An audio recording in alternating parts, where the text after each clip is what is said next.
Salam jumpa saudara-saudara sekalian. Sekarang ini kan abadnya AI ya, di mana-mana orang menggunakan artificial intelligence ya untuk membuat banyak hal, ya, membuat gambar, membuat teks, video, animasi, film dan lain sebagainya. Sebenarnya AI kan juga dipakai dalam berbagai bidang ya, seperti dalam bidang kesehatan, di kedokteran banyak sekali AI dipergunakan terutama untuk mendiagnosis pasien. AI juga dipakai di dalam bisnis perhubungan atau transportasi misalnya untuk menghitung rute yang paling optimal misalnya. Atau AI dipakai juga dalam dunia pendidikan untuk membuat kurikulum personal ya, atau untuk membuat yang namanya personalized learning dan lain sebagainya. Nah, perkembangan AI itu ternyata lebih cepat dari yang kita duga semua sehingga banyak orang melihatnya itu dengan hati-hati. Ada orang yang begitu antusias melihat AI, namun ada juga yang merasa khawatir bahwa perkembangan AI ini akan membuat manusia menjadi lebih malas, manusia menjadi turun levelnya ya, karena banyak hal ternyata yang dikerjakan oleh AI lebih bagus daripada yang dihasilkan oleh manusia, atau manusia semakin tidak lagi berinteraksi dengan manusia lain karena dia banyak bekerja sama dengan mesin untuk melakukan kegiatannya dan lain sebagainya. Bahkan banyak juga perdebatan di sana sini mengenai konsep etika, ya, terutama terkait dengan plagiarisme, intellectual property right dan lain sebagainya. Nah, hari ini saya akan sharing mengenai 10 mitos artificial intelligence yang banyak dibicarakan oleh tidak hanya orang-orang di Indonesia tapi juga pada masyarakat di dunia. Saya akan mengemukakan ini berdasarkan dari pandangan pribadi dan juga pengalaman pribadi saya. Mitos yang pertama adalah AI membuat orang jadi malas. Menurut saya, kita bisa melihat ini dari filsafat teknologi gitu ya. Bagi saya teknologi itu adalah netral. Tergantung siapa pribadi yang menggunakannya. Kalau orang baik yang menggunakannya, maka akan baiklah hasil-hasil atau pemanfaatan teknologi yang ada. Sementara kalau orang jahat yang menggunakannya, maka teknologinya pun akan dipergunakan untuk hal-hal yang bersifat negatif. Nah, pengalaman saya memperlihatkan bahwa jarang saya melihat orang cerdas menggunakan AI menjadi malas. Yang ada adalah orang cerdas menggunakan AI semakin cerdas dia. Orang yang kreatif ditambah dengan AI, kreativitasnya semakin menggila. Kita lihat bagaimana film-film animasi yang dihasilkan oleh Walt Disney misalnya. Atau kita lihat pula bagaimana orang-orang di stage itu, orang-orang seniman yang membuat pertunjukan dengan menggunakan teknologi dan AI yang membuat lampu-lampu, multimedia, suara itu benar-benar menjadi luar biasa sehingga membuat pertunjukannya menjadi spektakuler. Sebaliknya kalau yang memakai itu ada orang yang dasarnya malas, ditambah dengan AI itu kemalasannya makin menjadi. Gitu ya, orang yang sehari-harinya misalnya memiliki kebiasaan suka berbohong, ditambah AI, kebohongannya makin menjadi-jadi. Jadi mitos yang mengatakan bahwa AI membuat orang jadi malas menjadi tidak tepat menurut saya. Tetapi tergantung siapa orang yang menggunakannya. Kalau orang yang memang sehari-hari itu dasarnya pemalas, sering nyontek gitu ya, atau sering copy paste pekerjaan orang lain, maka tambah AI, kegiatannya pun akan makin menjadi-jadi. Sementara kalau dia adalah seorang penulis yang handal, produktif, dan lain sebagainya, maka AI akan membuat mereka juga menjadi lebih hebat. Lihatlah bagaimana dokter-dokter di dunia maju seperti Amerika, Kanada, Singapura, mereka menggunakan AI dan membuat dokternya semakin canggih, terutama dalam mendiagnosis pasiennya. Sementara kita lihat juga bagaimana para hacker atau cracker ya yang setiap hari kerjaannya adalah mencoba membobol sistem orang, ditambah AI, maka dia bisa membuat program yang semakin destruktif, semakin banyak, dan aktivitasnya pun semakin masif. Itu terkait dengan mitos yang pertama. Mitos yang kedua mengatakan bahwa AI itu berpotensi melanggar etika. Ya tergantung bagaimana kita menggunakan AI. Kita tahu misalnya dalam hal penulisan misalnya. Menuliskan sesuatu itu kan biasanya berasal dari pikiran kita, sehingga itu adalah hak cipta kita. Nah, kalau kita menggunakan pendapat orang lain yang kita kenal selama ini, tentu saja kita harus melakukan atribusi terhadap penulis itu. Kita memberikan sitasi, kita mengetahukan referensinya dari mana, ya dari publikasi mana, sehingga kita istilahnya menyitir apa yang disampaikan orang lain dan tidak lupa menyebutkan sumbernya. Itulah bentuk penghargaan dan atribusi kita terhadap mereka yang sudah melakukannya terlebih dahulu. Konsep ini tidak dianggap sebagai pelanggaran etika. Tapi bagaimana dengan kalau itu dihasilkan oleh mesin?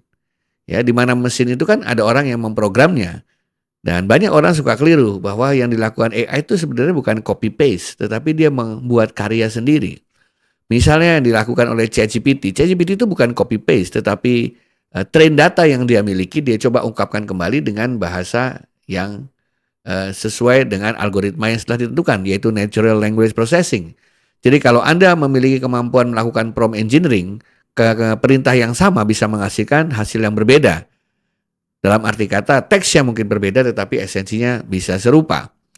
Nah, di sini dikatakan bahwa sebenarnya AI itu melakukan penciptaan yang baru. Demikian juga kalau kita membuat gambar pakai DALL-E misalnya, ya. Itu juga ya gambar yang diciptakan bukan hasil copy paste, tetapi AI dengan algoritma cerdas yang dimiliki membuat suatu karya cipta yang baru. Pertanyaannya kalau gitu siapa yang memiliki karya cipta itu?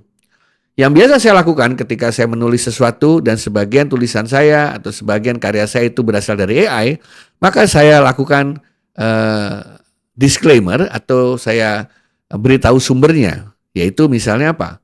Misalnya sebuah gambar, saya tulis di situ prompted by Eko Indrajit, generated by ChatGPT 4.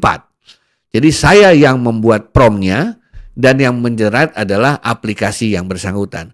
Dengan mendisclose hal seperti itu, maka kita tentu saja menghormati pengembang dari aplikasi AI dan menghormati bagaimana cara kerja aplikasi itu sendiri. Dengan kata lain, kita tidak mengaku bahwa yang dilakukan adalah hasil karya kita. Kalau buku bagaimana? Saya beberapa kali membuat buku dengan menggunakan AI. Dan di dalam halaman pertama, sebelum daftar isi, saya tulis disclaimer di situ. Apa isinya disclaimer? Saya memberitahukan kepada publik, terutama pada pembaca dan pembeli buku saya, bagaimana buku itu dikembangkan. Misalnya ada beberapa buku yang saya kembangkan bertiga, di mana saya membuat promptnya, kemudian orang kedua menjalankan promptnya dan melakukan seleksi terhadap hasilnya, dan orang ketiga membaca ulang, istilahnya proofreader gitu ya, dan dia juga melakukan revisi terhadap hal-hal yang kurang lengkap, salah, dan lain sebagainya. Nah, proses itu saya jelaskan di dalam halaman pertama, sehingga orang bisa tahu bagaimana buku itu diciptakan. Bahkan di beberapa tempat ada orang yang berpandangan etika AI menjadi yang lebih berubah. Apa itu? Justru Anda melanggar etika ketika Anda mencoba untuk menyatakan sesuatu tetapi Anda tidak cek dulu di dalam dunia cyber. Siapa tahu itu sudah pernah ditulis oleh orang lain. Dan AI bisa membantu kita untuk menyeleksi atau mencari hal tersebut. Jadi dengan kata lain justru kalau kita membuat tulisan tapi tidak kita cek dengan AI, itu justru melanggar etika. Nah, hal ini pernah menjadi perdebatan di Amerika ketika AI itu banyak mulai diperjualbelikan aplikasi yang canggihnya di dalam dunia kedokteran. Di situ dalam perdebatan pun dikatakan bahwa sebuah rumah sakit yang kaya raya, yang punya profit demikian besar, yang sebenarnya profitnya itu bisa dia pakai untuk membeli mesin-mesin berbasis AI yang bisa membuat diagnostik semakin hebat, sehingga pasien semakin besar kemungkinannya untuk disembuhkan, tapi rumah sakitnya tidak membeli for the sake of mempertahankan keuntungan yang besar tersebut, maka orang-orang di dalam rumah sakit itu dan pengambilan keputusannya bisa dianggap sebagai melanggar etika. Karena dia punya uang tetapi dia tidak mau membelinya. Membeli alat yang sebenarnya dapat membuat orang menjadi lebih selamat ketika ditangani oleh dokter. Mitos ketiga, AI dapat menggantikan manusia. Tentu saja tidak. Banyak orang berpikir, kok kan mereka lebih pintar. Lihat kata-kata AI, Artificial Intelligence. Jadi sebenarnya intelijensia yang dihasilkan oleh AI bersifat artificial. Mesin ini mencoba untuk memimikkan apa yang dimiliki oleh manusia. Ya tentu saja dalam hal perhitungan, komputer lebih cepat dari manusia. Kalau saya tanya Anda berapa 7 pangkat 19 akar 23, pasti lama kita menghitungnya. Dan lebih cepat kalkulator. Demikian juga kalau saya bertanya terhadap teks. PON yang ketiga dulu di mana? Olimpiade ke-7 di mana diselenggarakan? Ada berapa cabang olahraga? Tentu saja AI akan lebih cepat menjawab itu karena dia memiliki kecepatan komputasi yang tinggi dan database yang lebih lengkap daripada kita. Jadi dalam hal memori, Dalam hal kecepatan memproses, mungkin mesin akan lebih cepat dari manusia. Namun pertanyaannya, manusia itu kan tidak hanya terdiri dari intelektual untuk menghitung dan menghafal saja. Tidak hanya memori dan tidak hanya komputasi saja.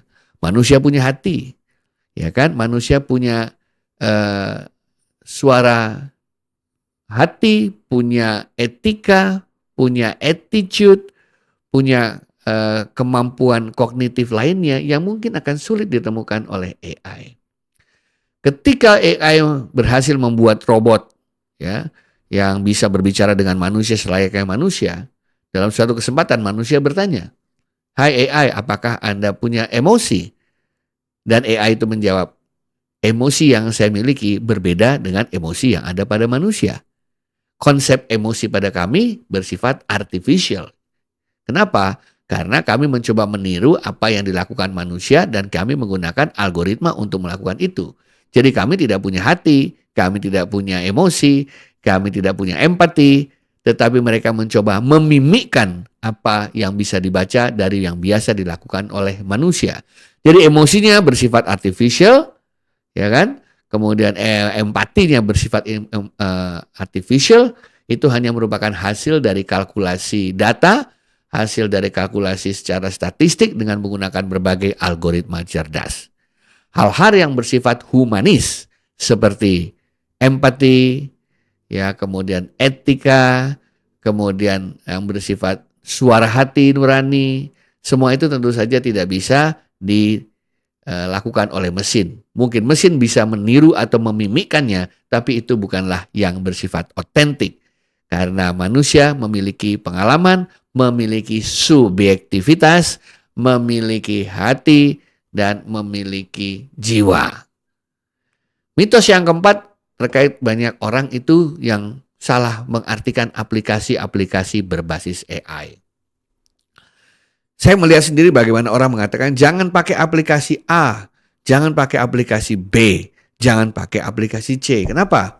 Karena beberapa kali saya menggunakan aplikasi itu, saya suruh apa, jawabannya beda. Jadi orang menganggap kalau jawabannya beda maka aplikasinya jelek. Padahal kita tahu AI itu di dalamnya komponennya ada machine learning yang fungsinya adalah belajar sebagai algoritma. Kedua adalah train data di mana datanya dikumpulkan dari hari ke hari. Dan yang ketiga adalah human intervention. Jadi kalau kita menemukan AI yang kita suruh menghasilkan hasil yang berbeda, itu artinya mungkin itu AI yang masih muda. Datanya masih sedikit. Belum banyak bisa belajar seperti kalau kita bertanya kepada anak kecil. Misalnya kita bertanya kepada anak kecil, itu hewan apa? Anak kecil yang seharian di rumah hanya melihat anjing dan kucing, maka dia melihat serigala, dia akan mengatakan itu anjing. Padahal itu adalah serigala. Kemudian mamanya atau ibunya bilang, nah itu bukan anjing, itu adalah serigala. Lihatlah giginya, lihatlah tubuhnya, lihatlah badannya, lihat pula air liurnya dan lain sebagainya. Semenjak saat itu, si anak mulai tahu bahwa ada konsep kucing, anjing, dan serigala. Dan seterusnya. AI juga sama. AI yang belum bisa memberikan hasil yang kita inginkan ketika kita perintahkan, itu bisa ada kemungkinan train datanya belum lengkap, datanya belum banyak. Atau kedua, learning algorithmnya masih pada tahap dini, belum bisa membedakan antara yang kita inginkan secara kontekstual, ya, sehingga membutuhkan human intervention. Jadi saya katakan teman-teman, kalau Anda mendapatkan aplikasi AI yang masih belum baik, kita ajarkan dia, kita train dia, kita kasih tahu mana yang baik, mana yang tidak. Anda bisa lihat aplikasi seperti ChatGPT misalnya, makin lama makin pintar karena setiap kali dia mengeluarkan hasil yang salah, kita bisa memberitahu bahwa ini salah, yang benar adalah begini dan lain sebagainya. Mitos yang kelima yang mengatakan bahwa AI memiliki kesadaran seperti manusia. Kenapa? Karena kalau kita menggunakan banyak AI, seolah-olah dia itu bisa menghasilkan karya yang membutuhkan hal-hal yang ada pada manusia, seperti logika, keindahan, konteks, dan lain sebagainya. Contohnya, dengan aplikasi semacam ChatGPT, kita bisa membuat surat cinta, kita bisa membuat puisi, kita bisa membuat pantun. Dengan aplikasi AI kita bisa membuat musik yang indah yang belum ada sebelumnya. Dengan AI kita bisa membuat gambar yang benar-benar spektakuler, mengagumkan. Seolah-olah manusia yang menggambarkannya. Apakah benar dia punya kesadaran? Kembali kepada pernyataan saya sebelumnya, kesadaran yang ada bersifat artificial. Dia bukan sadar sepenuhnya sebagai seorang manusia, tetapi seolah-olah dia mengumpulkan berbagai data yang ada di internet, dia klasifikasikan, dia gunakan algoritma cerdas, dia gunakan statistik, fuzzy logic, dan lain sebagainya untuk menghasilkan karya yang seolah-olah dia memahami sebagai seorang individu atau seorang human. Jadi misalnya kenapa dia bisa menciptakan puisi yang begitu indah? Karena dia memiliki data mengenai kumpulan puisi yang dianggap indah oleh manusia selama ini. Dan dia mempelajari indah itu artinya katanya begini, susunannya seperti ini, ya, strukturnya seperti ini. Itu artinya indah. Kemudian dia coba mimikkan itu semua. Dan seolah-olah kita yang melihat kayaknya kok dia punya kesadaran. Sama persis ketika kita ingin AI membantu kita membuatkan surat permohonan maaf. Dia bisa membuat permohonan maaf yang begitu santun sehingga seolah-olah dia itu punya kesadaran. Tapi sekali lagi yang dilakukan AI adalah dia mempelajari berbagai surat permohonan maaf yang ada pada database dia.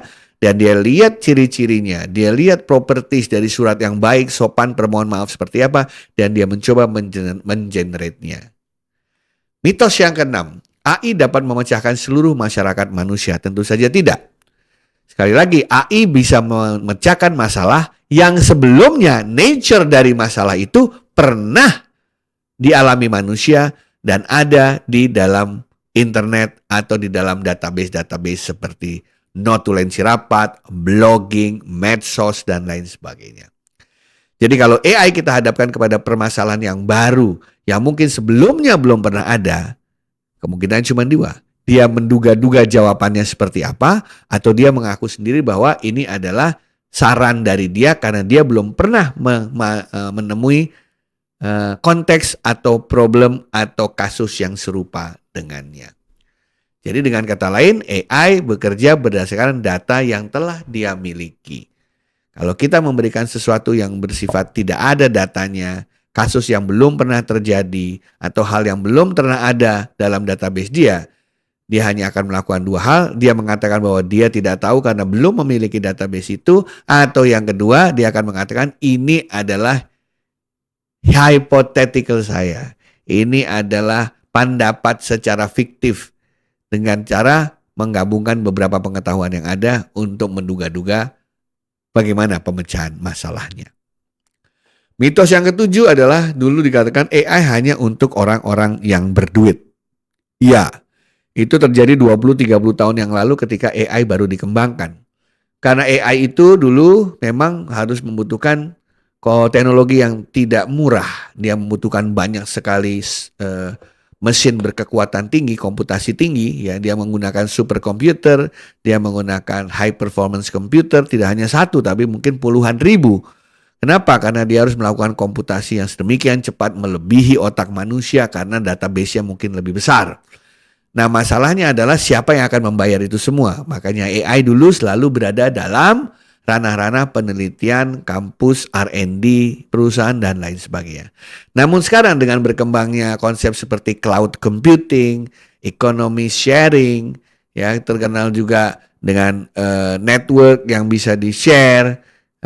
Kita lihat juga bagaimana virtualization bisa dilakukan terhadap mesin, terhadap memory, dan lain sebagainya. Maka orang bisa mulai membuat AI itu menjadi dalam tanda petik murah asalkan banyak yang menggunakannya. Karena di situ ada economy of scale. Jadilah sekarang kita pengguna handphone bisa menggunakan AI apa saja untuk video, untuk audio, untuk membuat musik, untuk membuat kata-kata, membuat dokumen, dan lain sebagainya, dipakai secara rame-rame oleh jutaan, bahkan miliaran orang di bumi ini, sehingga return of investment-nya bisa dicapai secara cepat, sehingga semua orang bisa menikmati AI, tidak hanya orang-orang yang berduit. Mitos ke-8 adalah, AI itu adalah tanggung jawab orang informatika. Memang secara keilmuan, artificial intelligence dilahirkan dari rumpun ilmu informatika. Tetapi dalam konteks penggunaannya, pemanfaatannya, datanya, konteksnya, tentu saja semua beyond informatika. Bagaimana orang informatika bisa tahu ingin membuat aplikasi apa kalau dia tidak tahu apa yang dibutuhkan oleh dunia kedokteran, apa yang dibutuhkan oleh dunia pertanian, apa yang dibutuhkan oleh manufaktur, apa yang dibutuhkan oleh dunia pemerintahan, dan lain sebagainya.